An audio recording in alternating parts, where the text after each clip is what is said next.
killed, kidnapped, and you are still keeping quiet, keeping silent. We don't know what is going on. We send you to the parliament to fight. If you are a woman, fight for the women's. If you are a man, fight for the men's. Not just keeping silent and nation is going fishing. Second, devolution. Juzi nilisikia kwamba pesa huko Turkana, pesa zinapewanga magavana waende wajenge nchi yao. In fact, unapata madaktari hakuna kwa hospitali huko Turkana. Kijana mmoja ndiye anatibu watu karibu 1,000. Hiyo sio jambo nzuri. Ikiwa hivyo wataanza kugawa pesa kulingana na vile watu wanafanya maendeleo katika nchi.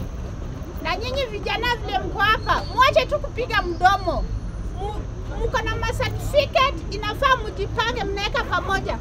Twende kwa hizo maofisi, mseme nyinyi mnataka kazi, sio tu kukaa tu hapa.